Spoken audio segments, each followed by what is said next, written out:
अद्य बुधवासरः अथवा सौम्यवासरः अश्विन कृष्ण चतुर्थी संकष्टी दिनांक 1 नोव्हेंबर 2023 पातंजल योग सूत्र।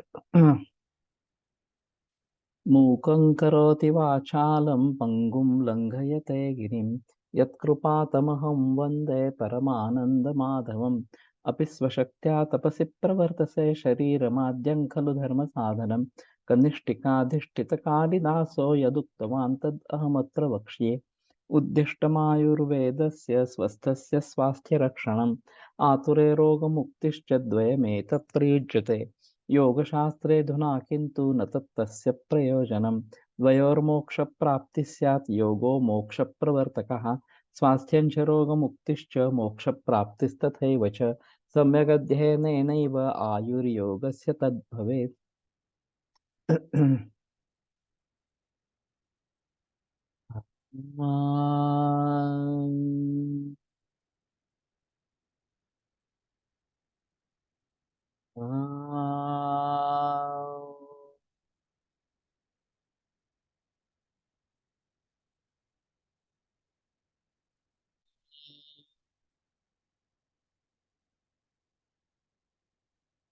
ओम शांति शांति शांति।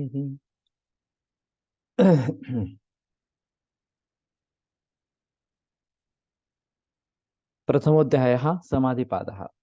अथ योगानुशासनं योगश्चित्तवृत्तिनिरोधः तदा द्रष्टुस्वरूपेव स्थानं वृत्तिसारूप्यमितरत्र वृत्तयः पञ्चतयः क्लिष्टाः प्रमाणविपर्ययविकल्पनिद्रास्मृतयः प्रत्यक्षानुमानागमाः प्रमाणानि विपर्यय मिथ्याज्ञानम् अतद्रूपप्रतिष्ठं शब्दज्ञानानुपाती वस्तुशून्यो विकल्पः अभावप्रत्ययालम्बना वृत्तिर्निद्रा अनुभूतविषयासम्प्रमोषः स्मृतिः अभ्यासवैराग्याभ्यां तन्निरोधः तत्र स्थितौ यत्नोऽभ्यासः स तु दीर्घकालनैरन्तर्यसत्कारासेवितो दृढभूमिः दृष्टानुश्रविकविषयवितृष्णस्य वशीकारसंज्ञा वैराग्यं तत्परं पुरुषख्यातरिगुणवैतृष्ण्यम् वितर्कविचारानन्दास्मितारूपानुगमात् सम्प्रज्ञातः विरामवर्त्याभ्यासपूर्वसंस्कारशेषोऽन्यः बहु प्रत्ययो विदेह प्रकृतिलयानां श्रद्धावीर्यस्मृतिसमाधिप्रज्ञापूर्वक इतरेषां तीव्रसंवेगानाम् आसन्नः मृदुमध्यादिमात्रत्वात् ततोऽपि विशेषः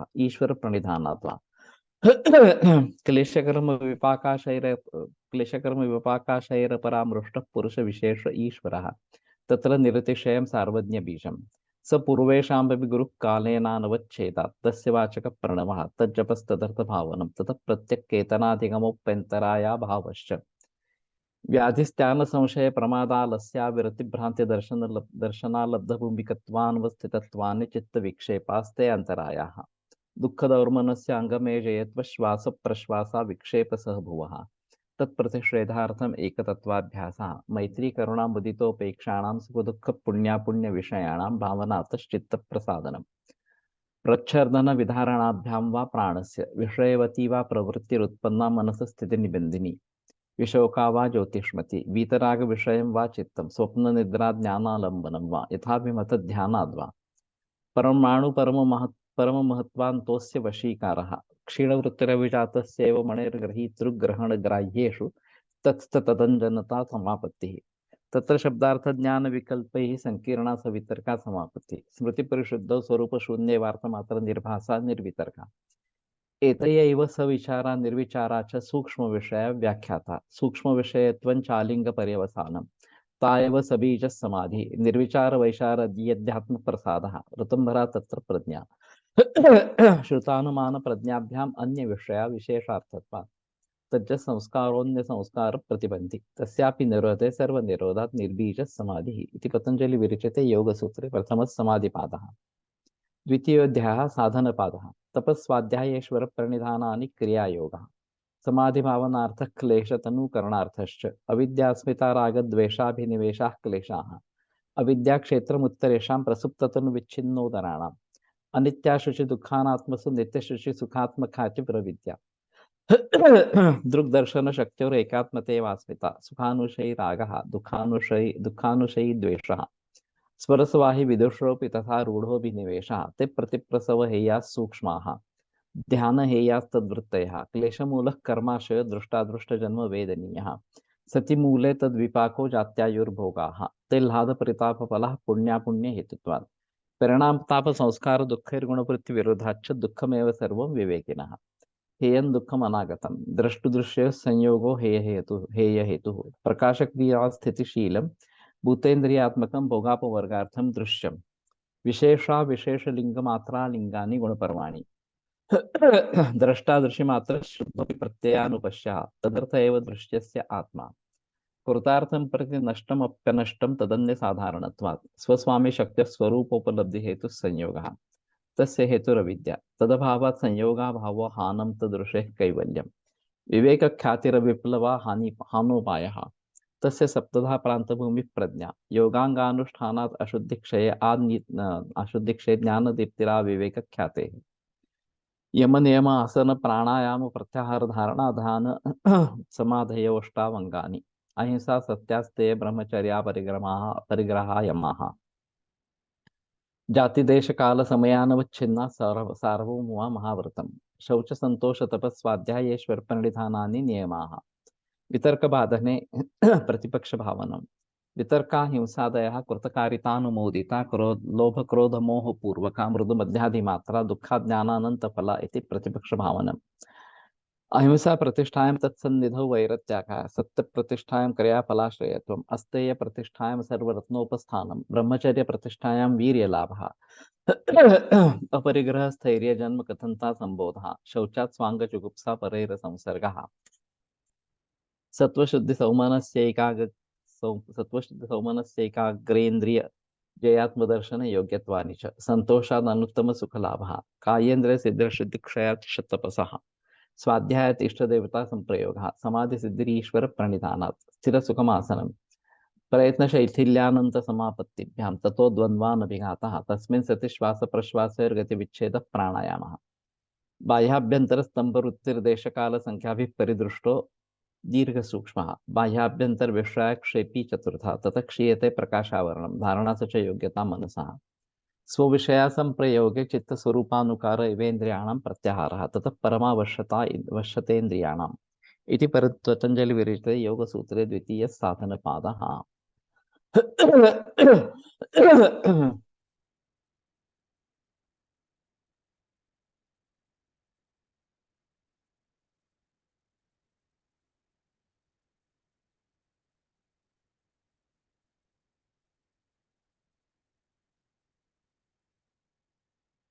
इससे पहले का भी एक बार देखेंगे।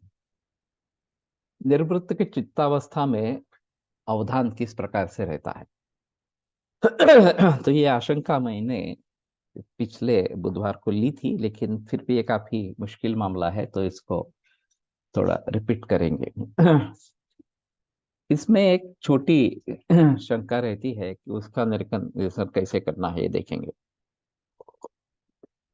चित्त अगर निर्वृत्ति का इस प्रकार का हो जाता है तो वो महत्त्व में विलीन हो जाता है, और फिर निर्वृत्ति का इस प्रकार की चित्तावस्था में चित्त का प्रकृति में लय नहीं हो, ये कैसे, इसके बारे में हम सजग रहेंगे इस प्रकार से। उसी प्रकार से ऊपर वाले वचन से, गीता वचन के अनुसार सास्मित समाधि से भव प्रत्यय इस प्रकार के महत्त्व के ऊपर समाधि में न जाते अचानक आत्मा संबद्ध जो उपाय प्रत्यय असंप्रज्ञात समाधि, उसमें जाने का अनुसंधान कैसे पॉसिबल है, कैसे शक्य है। क्योंकि सास्मित समाधि में अस्मि इस एक स्फुरण के बगैर दूसरा कोई स्फुरण नहीं होता। तो वहां ये अवधान कैसे रहेगा कि सास्मित समाधि में जब आप होंगे तब इससे अभी महत्त्व में लीन हो जाना है, और उस फिर आगे उसके आत्मा में जाना है, चले जाना है। ये बात कैसे पॉसिबल हो। अगर प्रकृति लय अगर हो जाता है इस अवस्था में तो फिर भव प्रत्यय इस प्रकार का बताया जाता है। तो विदेह और प्रकृति लय वाले योगियों के लिए ये भव प्रत्यय इस प्रकार की परिस्थिति रहेगी, और इसमें फिर योगी अटक जाएगा। तो ये न हो, ये अवधान चित्त में कैसे रहेगा, ये बड़ी आशंका इस प्रकार की है। वास्तव में इस दोनों शंका एक ही स्वरूप के होने के जरिए उनका दोनों का निरसन एक ही तरीके से हो सकता है। वो ऐसे चित्त जिस समय समाहित होता है उसमें चित्तगत वासना प्रसुप्तावस्था में होती है, उनका नाश नहीं हुआ होता। किंबहुना व्यवहार दशा में भी जो चालू इस प्रकार का आयु है, भोग है और जाति है, इनसे तुल्य रूप इस प्रकार का वासनाओं का संस्कार जागृत अवस्था में होते रहते हैं। बाकी जो अनंत जन्मार्जित वासना है, कर्म, सुख दुख आदि भोग, उनके संस्कार चित्त में प्रस्तुप्तावस्था में रहते ही है। अर्थात चित्त संप्रज्ञात समाधि अवस्था में एकाग्र यद्यपि है, तथापि उसमें से वासना आदि के जो संस्कार वो वहां पे होते ही है। मृत्यु के बाद जीव जब दूसरा जन्म लेता है तो उन वासनाओं के संस्कार प्रबल और फलोन्मुख हुए रहते हैं और उसके अनुसार उस जीव को अगला जन्म स्वभावतः प्राप्त होता रहता है। इसलिए उस जीव को संकल्प पूर्वक प्रयत्न करने की आवश्यकता नहीं होती। ये तो स्वाभाविक होने वाली इस प्रकार की बात है कि एक शरीर छोड़कर आत्मा दूसरे शरीर में जा रहा है, तो चित्त में जो वासना संस्कार है पूर्व जन्म से लेके आए हुए इस प्रकार से वो जागृत अवस्था में रहते हैं और उसके अनुसार नया जन्म प्राप्त हो जाता है।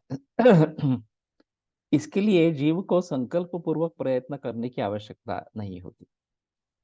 समाधि से व्युत्थान होता है, इसका कारण ये भी चित्तगत वासना यही है। समाधि में हम रहते हैं तो निर्वृत्ति के इस प्रकार का चित्त हो जाता है। केवल अस्मि इतना ही भाव रहता है, लेकिन इन वासनाओं के जरिए उसमें से हम फिर से बाहर निकलते रहते हैं और व्युत्थान दशा में इस प्रकार से आ जाते हैं। विदेह अथवा प्रकृति लय योगियों के लिए महत्वत्व से और प्रकृति से व्युत्थान होकर पुनः उन्हें भव यानी कि संस्कार का प्रत्यय आता है और फिर उपाय प्रत्यय इस प्रकार का जो प्रत्येगात्म ऊपर जो असंप्रज्ञात समाधि है वो साध्य होकर कैवल्य साक्षात्कार होता है। थोड़ा अजीब है।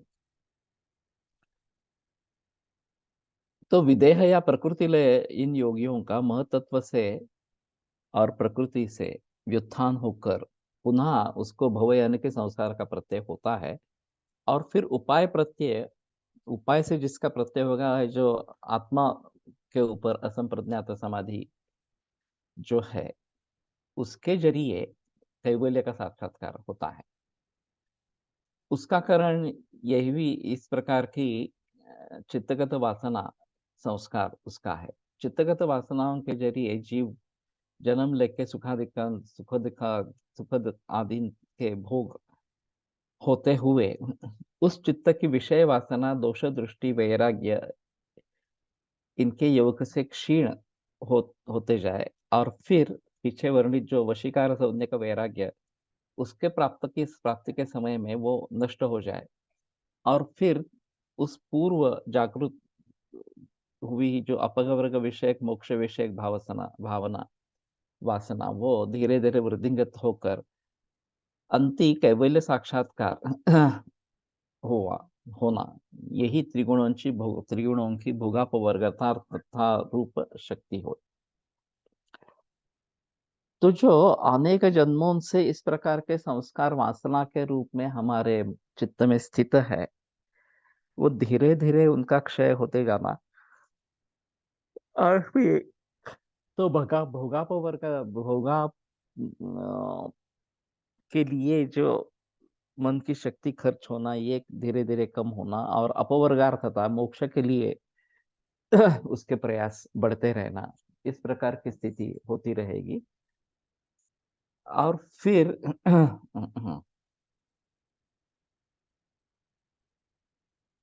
चित्तगत वासना जिस प्रमाण से प्रबल होंगे, वासनाएं जितने जितने प्रमाण से प्रबल होंगी, उस प्रमाण से उस चित्त में विशेष संकल्प धारण किए बिना अपने अपने परिणाम वो करते रहते हैं। तो कोई विशेष संकल्प की आवश्यकता नहीं रहती, ये जो वासना ये है, ये अपने अपने काम वैसे करते ही रहते हैं। ये बात अगर ध्यान में रखी गई तो इस प्रश्न का वर ऊपर जो प्रश्न है उसका उत्तर मिल जाता है। शास्मित समाधि से अस्मि भाव का प्रतिप्रसव महत्त्व में और तदनंतर प्रत्यगात्मा में कराना करने का होता है।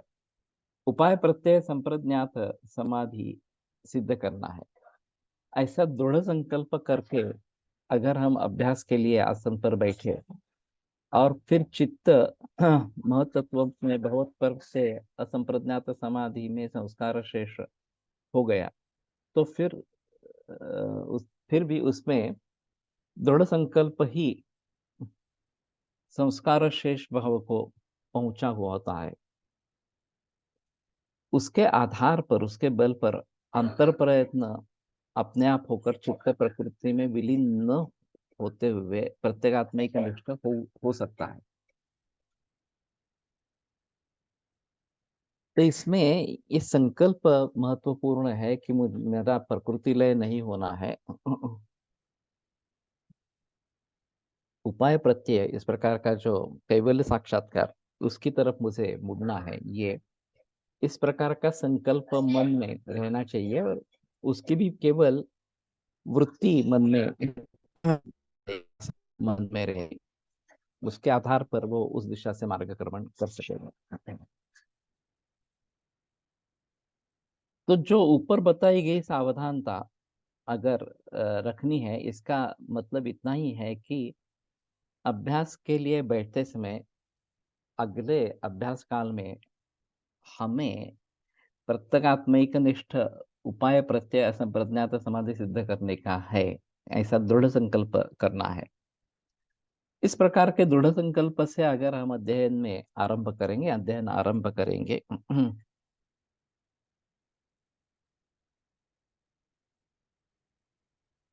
तो चित्त सह वर्तमान ये दृढ़ संकल्प भी संस्कार के शेष इस प्रकार का हो जाता है और इसके जरिए चित्त प्रकृति भाव में विलीन न होते हुए प्रत्येगात्म की तरह ही मुड़ता है। आत्म साक्षात्कार होने के बाद भी कुछ योगी विदेह से उन्हें का देवता भाव को प्राप्त हुए हो सकते हैं। उसका विवेचन आगे पाद 4 सूत्र 25 में होने वाला है। इस प्रकार संप्रज्ञात समाधि में उपेक्षणीय इस प्रकार का भव प्रत्यय समाधि बताने के बाद अब आदरणीय ऐसा उपाय प्रत्यय समाधि अगले सूत्र में बताया गया है। श्रद्धा वीर्य स्मृति समाधि प्रज्ञा पूर्वक इतरेशम। तो श्रद्धा वीर्य स्मृति समाधि प्रज्ञा पूर्वक अन्य अन्य लोगों का जो समाधि प्राप्त होता है, जो असंप्रज्ञात समाधि है, वो उनको प्राप्त होता है। विदेह और प्रकृति लय ये जो दो प्रकार के ऊपर सूत्र में निर्दिष्ट योगी, उनके बगैर अन्य योगियों का असंप्रज्ञात समाधि श्रद्धा यानी कि असंप्रज्ञात समाधि द्वारा हमें कैवल्य साक्षात्कार होने वाला है, इस प्रकार का विश्वास, समाधि द्वारा हम कैवल्य साक्षात्कार को अवश्य संपादन करने वाले हैं, इस प्रकार का उत्साह यानी कि वीर्य, पूर्व जो अनुष्ठित इस प्रकार का योगाभ्यास है उसका स्मरण और उससे फिर जो आचरित इस प्रकार का समाधि और समाधि अनुष्ठान के जरिए प्राप्त होने वाली जो प्रज्ञा यानी कि वस्तु का यथार्थत्व से ग्रहण करने वाली बुद्धि, एतत्पूर्वक होता है। तो इन सभी के जरिए असंप्रज्ञात समाधि सिद्ध होता है। जो अन्य योग है जिनका भव प्रत्यय नहीं हुआ है या फिर विदेह भाव को जो प्राप्त नहीं हुए हैं, उनके लिए श्रद्धा वीर्य स्मृति समाधि प्रज्ञा पूर्वक असंप्रज्ञात समाधि इस प्रकार का सिद्ध हो जाता है। यानी कि ये उपाय पहले आश्रित किए जाते हैं और फिर उनके फलस्वरूप असंप्रज्ञात समाधि साध्य होता है। श्रद्धा, वीर्य, स्मृति, समाधि, प्रज्ञा, इनकी योग शास्त्रीय व्याख्या। इन सूत्रों के उपायों से जिसका प्रत्यय यानी कि अनुभव किंवा साक्षात्कार करवाना है, उस ऐसा उपाय प्रत्यय असंप्रज्ञात समाधि यहाँ पे बताया है। पीछे ये बताया ही गया है कि साधक का आत्म साक्षात्कार पर्यंत का जो प्रवास है वो एक जन्म में खत्म होने वाला नहीं होता। तो ये बड़ी महत्वपूर्ण बात है कि एक ही जन्म में हमने सभी चीजें हासिल कर दिया और मुक्त मुक्त हो गए। ये काफी मुश्किल मामला है। बहुत जन्म जाने के बाद धीरे धीरे ये वासनाओं का क्षय और अपवर्गार्थता जो है कि मोक्ष के लिए वासनाओं का उदय, और वो भी संस्कार शेष अगर रह जाएंगे, केवल उनके संस्कार रहे हैं, इस प्रकार की स्थिति आ जाती है। तो ये श्रद्धा, वीर्य, स्मृति, समाधि, प्रज्ञा, इनके जरिए असंप्रज्ञात समाधि सिद्ध होने लगता है और कैवल्य साक्षात्कार इस प्रकार का होता है। प्रयत्नात् यतमानस्तु योगी संशुद्ध किल्बिषः अनेक जन्म संसिद्ध ततो याति परांगति। गीता का वचन है। तो यतमान इस प्रकार का योगी, जो प्रयत्न करने वाला इस प्रकार का जो योगी है, प्रयत्नात् संशुद्ध किल्बिषः, तो प्रयत्न पूर्वक उसमें जो पाप है वो शुद्ध हो गया है।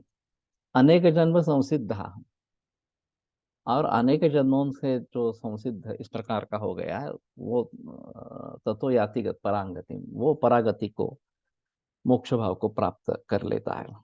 यत्नशील योगी योग सिद्ध्यर्थ जो भी प्रयत्न करता रहता है, उसके योग से उस चित्त में विषय वासना रूप किल्बिष नष्ट होकर संशुद्ध चित्त हो जाता है और अनेक जन्म तक संप्रज्ञात समाधि में विकट वितर्क आदि उत्तरोत्तर सूक्ष्म समाधि और इस सूत्र में बताए गए इतर अन्य उपाय, इनका अभ्यास करते करते वो संशुद्ध चित्त होकर सा काष्ठा सा परागति, इस श्रुति ने जो बताया गया इस प्रकार परागति भूत आत्मा, उस तक पहुंच जाता है। अनेक जन्मों में मिलकर जिसका अनुष्ठान योगी के हाथ से होने वाला है, उन उपायों का उल्लेख प्रकृत सूत्र में किया गया है। अभी श्री एम के बारे में जैसे उन्होंने लिखा है कि वो पिछले जन्म में योगी थे और फिर एक फकीर ने उनसे विनती की थी कि वो उनको मार्गदर्शन करे, और ये अहंकार और क्रोध में आविष्ट हो गए और उनको ठुकरा दिया। तो उन्होंने जाकर खुदकुशी कर ली। फिर उनके जो गुरु महेश्वरानंद वो वहां पे पहुंचे और उन्होंने कहा, तुम कहा कि तुमने ये क्या किया इस प्रकार से, तो अभी कोई चारा नहीं है, आपको ये जन्म त्याग कर नया जन्म लेना पड़ेगा। और फिर ये सभी प्रोसेस जो है पहले से शुरू हो जाएगी। तो गुरु के आदेश के अनुसार उन्होंने उस समय में जन्म का त्याग कर दिया, जीवन का त्याग कर दिया, और फिर नया जन्म उनको एम के रूप में मुस्लिम कुटुंब में प्राप्त, परिवार में प्राप्त हुआ। लेकिन शुरू से ही उनको संदेश आते रहे और 16वें साल में उन्होंने घर छोड़ दिया अपने गुरु की खोज में। और जब वहां पे ऐसा हुआ कि गुरु मिल नहीं रहे थे, तो उन्होंने सोचा कि इस उम्र में भी शायद कुछ, इस जन्म में भी शायद कुछ नहीं होगा, तो खुदकुशी करेंगे फिर से। और फिर महेश्वरानंद वहां पे आए, फिर उनको उन्होंने समझाया वगैरह वगैरह एक प्रकार से, और पूरी कहानी बताई कि ये इस प्रकार से हुआ था पिछले जन्म में तुम्हारे इस प्रकार से। तो कहने का तात्पर्य अर्थ ये है कि ये एक जन्म का सिलसिला नहीं है। अनेक जन्मों के सिलसिले से ये बात सिद्ध होती है इस प्रकार से। और इसलिए ज्ञानेश्वर भी एक जन्म में पैदा नहीं हुए।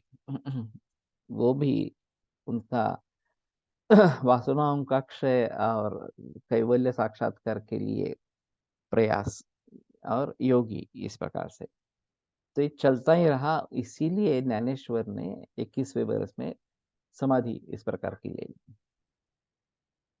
तो ये काफ़ी मुश्किल मामला इस प्रकार का है। सभी दुखों का आत्यंतिक विलय होकर आत्म साक्षात्कार होने के लिए योग यही साधन है और उसका आचरण करने से कैवल्य प्राप्ति निश्चय से होगी। इस प्रकार का जो विश्वास, वो श्रद्धा है।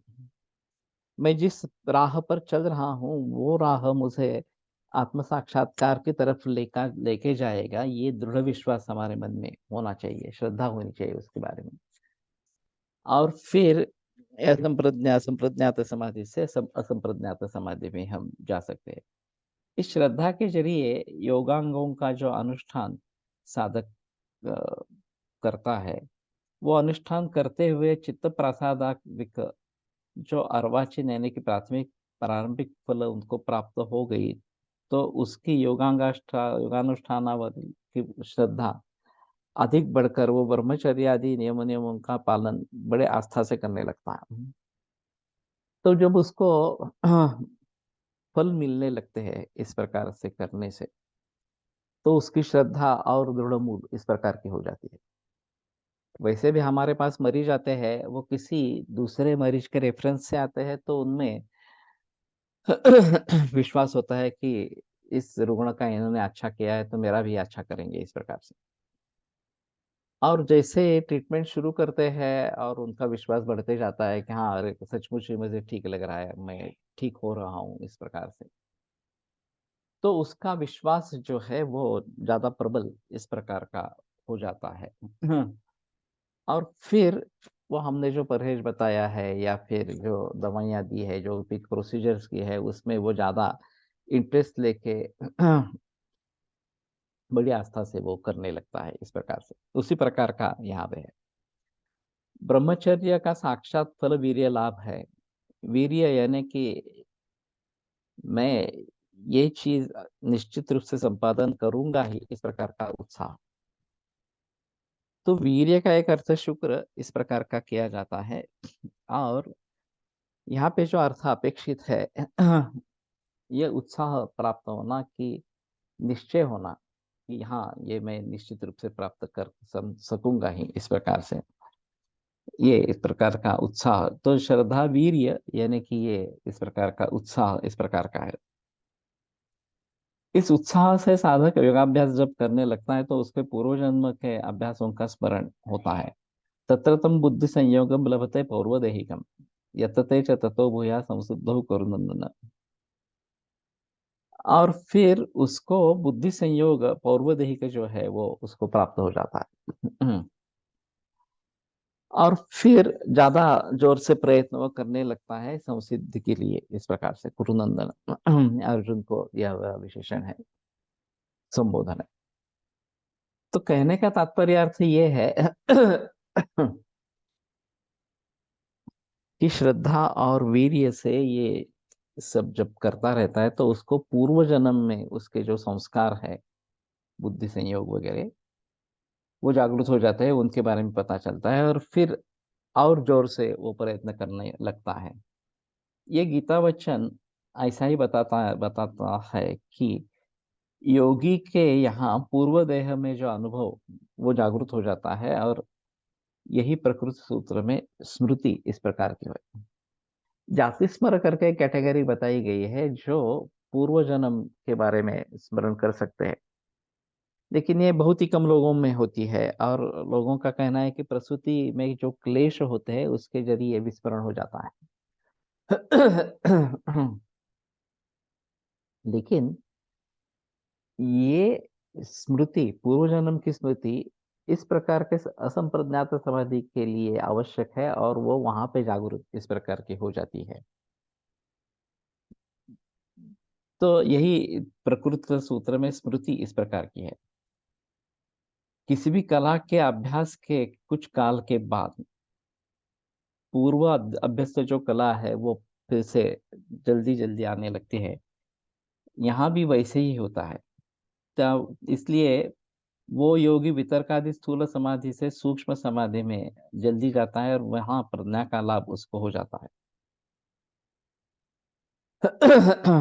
तो श्रद्धा वीर्य स्मृति समाधि प्रज्ञा पूर्वक इतरेशम, इस प्रकार का जो है वो प्रज्ञा के बारे में। प्रज्ञा यानी कि वस्तु का यथार्थ से ग्रहण करने वाली बुद्धि। ये काफी मुश्किल मामला है। जो चीज जैसी है वैसा ही उसका ज्ञान होना ही यथार्थ ज्ञान कहलाया जाता है। और इसमें यथार्थत्व को समझ पाना, वैसे ये तो सब विश्व ही भ्रांति है। विश्व वास्तव में है ही नहीं, केवल ब्रह्म तत्व ही विश्व रूप से परिणत होकर हमें सामने दिखाई देता है कि ये विश्व है इस प्रकार से। फिर भी उसमें जो यथार्थत्व का ग्रहण है वो करने वाली बुद्धि यानी कि प्रज्ञा, प्रज्ञा लाभ से उस चित्त के यहाँ पुरुष साक्षात्कार हो जाता है। ये पूर्व प्रज्ञा के योग से पुरुष साक्षात्कार होना ये असंप्रज्ञात समाधि। तो इसके जरिए पुरुष साक्षात्कार हो जाना ये असंप्रज्ञात समाधि हो। जब यह असंप्रज्ञात समाधि विदेह और प्रकृति लय इनसे अलग अन्य योगियों में इस प्रकार से श्रद्धा वीर्य स्मृति समाधि प्रज्ञा पूर्वक सिद्ध होता है, ये प्रकृत सूत्र में बताया गया है। यह संप्रज्ञात समाधि किसी को बहुत जल्दी साध्य होता है, तीव्र संवेगानाम आसन्न। तो जिनमें तीव्र संवेग है उनके लिए वो बहुत नजदीक होता है। संवेग यानी कि कैवल्य प्राप्ति की इच्छा की उत्कटता, ये अगर तीव्र है तो जो तीव्र संवेग इस प्रकार का हो। और तीव्र संवेग जिनके यहाँ हो वो तीव्र संवेग संवेग योगी, इस प्रकार के तीव्र संवेग योगियों को समाधि आसन्न यानी कि बहुत नजदीक होता है, यानी कि उसको बहुत शीघ्रता से वो प्राप्त होता है। मैंने एक अजीब कथा सुनी थी कि ईश्वर मुझे देखना है, मुझे समझना है, इस प्रकार का कोई एक छात्र गुरु के पास गया। तो उसने कहा कि तुम्हारी ये इच्छा बहुत तीव्र है क्या? तो मैंने कहा बहुत तीव्र है, उसके बगैर मुझे और कुछ भी सूझ नहीं रहा इस प्रकार से। तो नजदीक पानी था, उसने उसका सर पानी में डुबो दिया और फिर वैसे ही रखा जबरदस्ती। तो शिष्य को सांस लेने में तकलीफ हो रही थी और फिर उसको मरने का डर था। 1 मिनट के बाद गुरु ने उसको बाहर निकाला और फिर पूछा, अब तुम्हारे मन में ईश्वर प्राप्ति की, ईश्वर देखने की संवेदना थी या नहीं थी? नहीं नहीं, अभी तो मैं जीऊंगा कैसे, यही मेरे मन में विचार था, ईश्वर का विचार हम कैसे करेंगे? तो फिर गुरु ने कहा कि जब इस प्रकार से जैसे जीने की इच्छा है उसी प्रकार से अगर ईश्वर प्राप्ति की, ईश्वर को देखने की इच्छा इतनी प्रबल होगी तभी आपको ईश्वर दिखाई देगा, नहीं तो नहीं दिखाई देगा। तो तीव्र संवेग क्या हो सकता है, इसके लिए ये बड़ा अच्छा उदाहरण इस प्रकार का है। और इसलिए इसमें ध्यान देना जरूरी इस प्रकार का रहेगा। इस सूत्र में असंप्रज्ञात समाधि शीघ्रता से साध्य होने के लिए कौन सी सामग्री आवश्यक है ये बताए। मैं इन साधनाओं का अनुष्ठान करके कैवल्य संपादन करूंगा, इस प्रकार की जो इच्छा वो संवेग है। इस संवेग की उत्कटता यानी तीव्रता जितनी कम या ज्यादा, उसके अनुसार ये शीघ्रता से या सावकाश उस व्यक्ति को ये सिद्धि हासिल होती है। साधक के यहाँ ये संवेग अगर तीव्र है तो समाधि लाभ के लिए करने का जो योगानुष्ठान है उसमें विलंब उसको उससे सहा नहीं जाता, और वो योगानुष्ठान के लिए शीघ्रता से उसके पीछे पड़ जाता है, और उसको समाधि लाभ भी बहुत आसन्न यानी कि बहुत जल्दी इस प्रकार का प्राप्त हो जाता है। मैंने एनसीएल या उर्दीप, ये जो एनसीएल की ब्रांच है, वहां पे एक बोर्ड देखा था। किसने लिखा था मालूम नहीं, लेकिन नेवर गिव अप इस प्रकार का उसमें संदेश था कि अगर हम सोचते हैं कि कठिनाइयाँ कठिनाइयाँ बहुत है और ये साध्य ही नहीं होने वाला है, तो सचमुच ही साध्य नहीं होगा। लेकिन अगर हम इस प्रकार से कल्पना करते हैं कि नहीं नहीं, ये तो साध्य होने वाला है इस प्रकार से, तो जरूर ये साध्य इस प्रकार का होता रहेगा। और जो हम बहुत दूर समझ रहे हैं वो बहुत नजदीक हो सकता है, लेकिन हमें सिर्फ पता नहीं चलता कि ये नजदीक है और ये दूर है इस प्रकार से। काय रे आम्हाला हे करणं, माउस ऑपरेट करणं हे भयंकर, पॉइंटर दिसतच नाही त्याचा.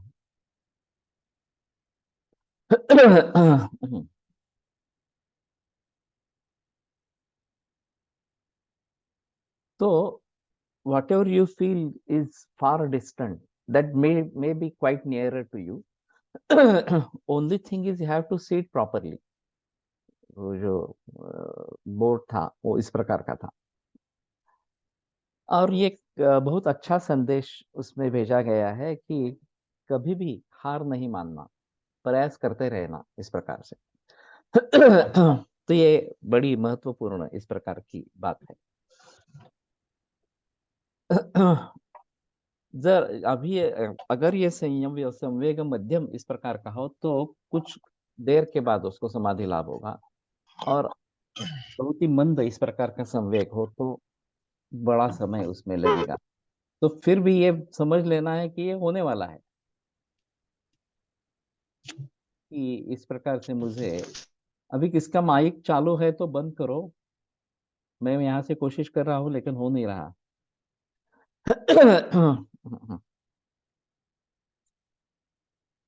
तो इस प्रकार के योगी के यहाँ समाधि लाभ के लिए मंद संवेग, मध्यम संवेग और तीव्र संयोग संवेग इस प्रकार के होते हैं। उसमें तीव्र संवेग इनको समाधि लाभ जल्दी होता है, इसलिए साधक को वो अपने यहाँ उत्पन्न करने के लिए प्रयास करना है, इस प्रकार का पर्याय इस सूत्र में सूचित किया गया है। तो हमारा संवेग उतना अगर प्रबल इस प्रकार का होगा तो हमें जरूर उसका लाभ मिलेगा।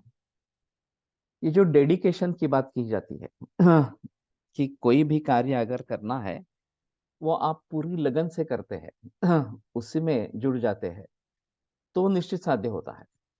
अगर देखेंगे होगा तो होगा, नहीं होगा तो नहीं होगा, ऐसा कहेंगे तो बिल्कुल साध्य नहीं होगा।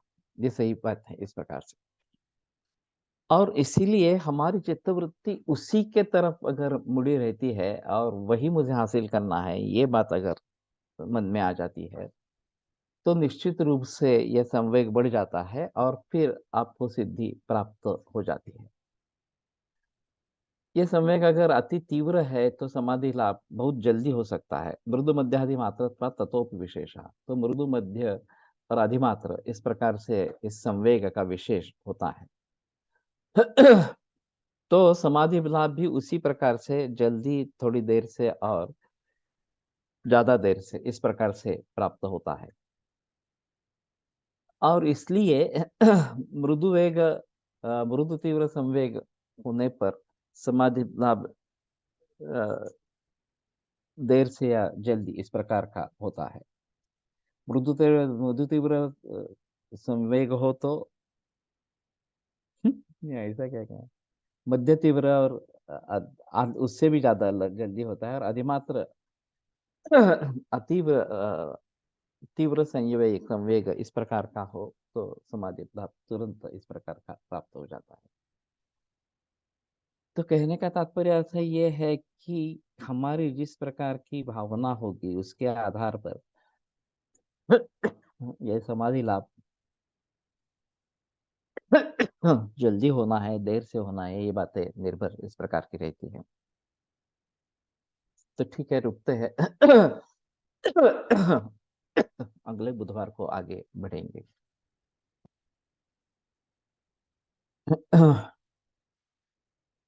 ॐ धन धन्वन्तरये नमः। ॐ धन धन्वन्तरये नमः। ॐ धन्वन्तरये नमः। ॐ धन्वन्तरये नमः। ॐ धन्वन्तरये नमः। ॐ धन्वन्तरये नमः।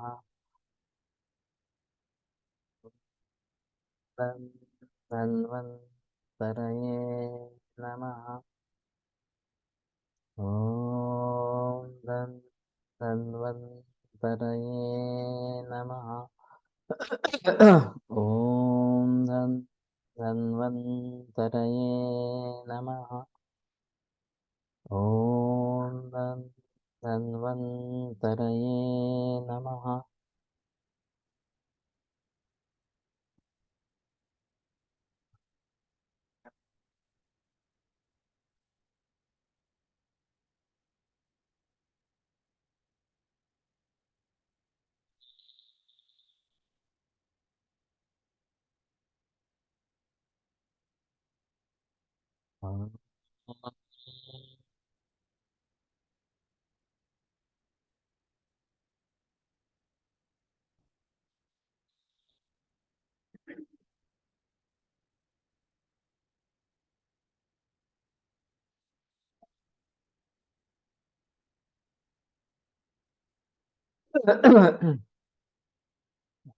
आ,